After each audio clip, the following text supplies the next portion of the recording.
يعطيكم ألف عافية. وصفتنا لليوم وصفة للسعلة والكحة، والمميز بوصفتنا إنها مفيدة وفعالة للكبار وللصغار وللمدخنين. بتعمل على تنظيف الرئتين وتنقيتهم. إليكم طريقة التحضير. بالبداية بنجيب إكليل الجبل وبنقطفه وبنغسله.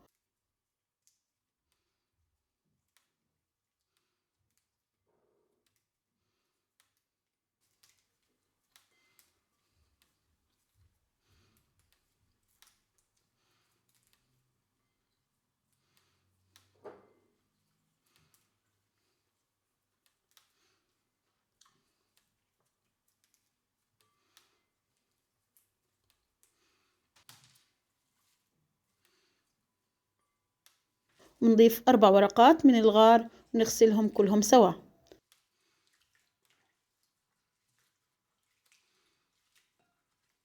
بنحط على الغاز طنجرة فيها لتر من المي وبنحط المكونات فوقهم، وبنضيف عليهم 10 حبات من القرنفل.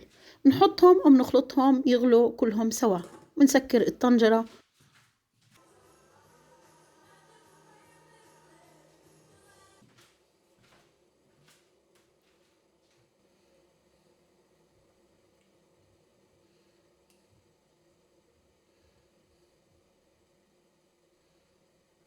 بنطفي الغاز بعد دقيقتين من الغلي. بنجيب الليمون وبنعصره.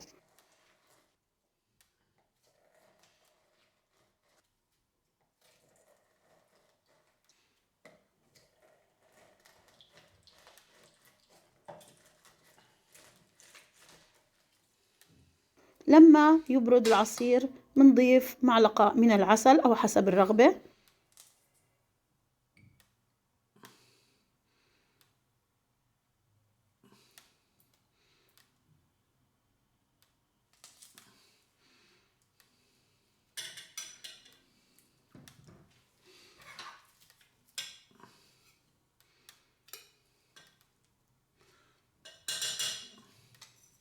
وعصير الليمون.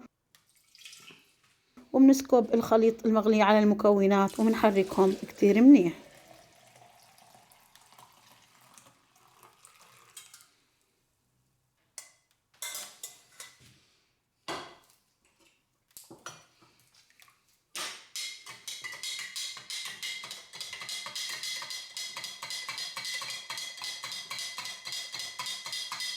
ناخد منهم كاسة صباحا وكاسة مساء.